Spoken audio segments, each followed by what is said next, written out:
Long live Marxism, Leninism. Long live, long live. Long live Marxism, Leninism. Long live, long live. Long live Marxism, Leninism. Long live, long live. Up socialism. Down capitalism. Up socialism. Down capitalism. Down capitalism. Up socialism. Down capitalism. Up socialism. ఈరోజు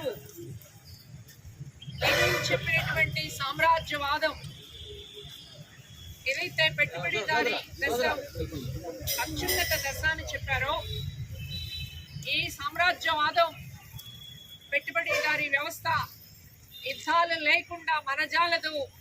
యుద్ధాలు అంతం కావాలి అంటే, ప్రపంచ శాంతి కావాలి అంటే ఈ సామ్రాజ్యవాదం నశించాలి, పెట్టుబడిదారీ వ్యవస్థ అంతమవ్వాలి అని ఏదైతే చెప్పారో ఈరోజు ప్రపంచ ప్రజల యావత్తుకి అది అర్థమవుతుంది.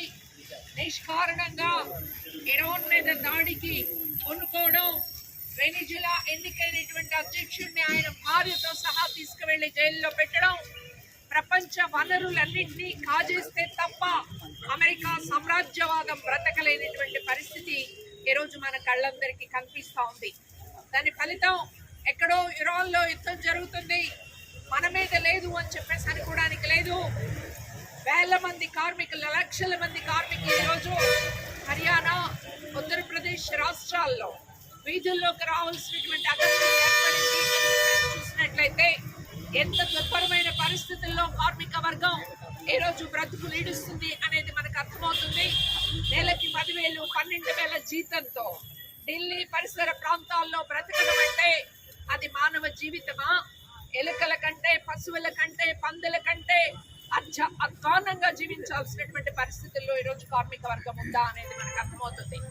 ఒకవైపు అదానీ లాంటి వాళ్ళ సంపద ప్రపంచ కుబేర్ల స్థాయిని చేరుతూ ఉంటే, మరొక వైపున వేల లక్షల కార్మిక వర్గం, రైతాంగం ఈరోజు కునారిల్లిపోతా ఉంది. ఆ రోజు లెనిన్ సామ్రాజ్యవాదాన్ని విశ్లేషించినటువంటి ఆ విశ్లేషణ ఇప్పటికి ఈ రోజుకి కూడాను అది చాలా రెలవెంట్గా ఉందనేది వాస్తవం. యుద్ధాల నేపథ్యంలో యుద్ధ సామగ్రిని ఉత్పత్తి చేసేటువంటి బడా కార్పొరేట్ వ్యాపారస్తుల చేతుల్లో ఈరోజు ప్రపంచ రాజకీయాలు నడుస్తున్నాయి. చివరికి అమెరికా కూడా వారి చేతుల్లో వాళ్ళ గుప్పెట్లో నడుస్తున్న పరిస్థితి. ఈ ప్రపంచ వ్యాప్తంగా ఉన్నటువంటి సహజ వనరుల మీద వాళ్ళ పెత్తనము సాగించాలని ఆధిపత్య భావజాల ధోరణి ముందుకు సాగుతూ ఉంది. ప్రపంచ వ్యాప్తంగా మితవాద భావజాలం పెరుగుతూ ఉంది. ఈ నేపథ్యంలో ఒక పక్కన ఆర్థిక అసమానతలు పెద్ద ఎత్తున చోటు చేసుకుంటా ఉన్నాయి, మరో పక్కన పేదరికం పెద్ద ఎత్తున ఉంది. అన్ని విధాలా కూడా ఈ అసమానతల్ని రూపుమాపాల్సిన అవసరం ఉంది. ఈ పెరుగుతున్నటువంటి ఆర్థిక సంక్షోభాన్ని, ఈ యుద్ధ వాతావరణాన్ని, అలాగే వామపక్ష ఉద్యమాల్ని బలోపేతం చేయాల్సిన అవసరము ఎంతైనా ఉంది. ఈ రోజున భారతదేశంలో కూడా ప్రజాస్వామ్యం అని మనం చెప్పుకుని గుర్తించుకునే ప్రజాస్వామ్యం ఈ రోజున ఏ మాత్రమో కూడాను మన కంటికి కనిపించకుండా నిర్వీర్యమైపోతున్నటువంటి పరిస్థితిని చూస్తూ ఉన్నాము. మరి ముఖ్యంగా నరేంద్ర మోడీ, బీజేపీ, ఆర్ఎస్ఎస్ భావజాలంతో ముందుకొచ్చినటువంటి ప్రభుత్వాలు అన్ని విధాల అన్ని వర్గాల ప్రజల్ని కూడాను, అన్ని వర్గాల ప్రజల యొక్క సమస్యల్ని కూడాను పరిష్కరించకుండా కేవలం ఒక కార్పొరేట్కి ఊడిగం చేసేటువంటి పద్ధతుల్లో సాగుతూ ఉన్నారు.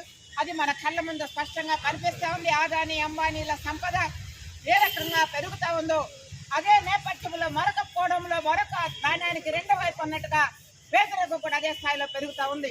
ఈ రకమైనటువంటి ఆర్థిక అసమానతల్ని, పేదరికాన్ని నిర్మూలించాలన్న ప్రపంచ వ్యాప్తంగా మారుతున్నటువంటి రాజకీయ పరిణామాల్ని వామపక్ష భావజాలం వైపు, మార్క్సిస్టు భావజాలం వైపు మళ్లించాలన్న భారతదేశంలో అంటే ప్రజాస్వామ్య శక్తులు, వామపక్ష శక్తులు అందరూ కూడాను ఒక బలమైనటువంటి ఉద్యమాల ద్వారా ముందుకు వెళ్లాల్సిన ఆవశ్యకత ఉంది. ఆ రూపంలో ముందుకు వెళ్ళటమే మనం లెనిన్ మహాశయుడికి ఇచ్చేటువంటి ఘనమైన నేవాళ్ళని చెప్పి పేర్కొంటూ సెలవు.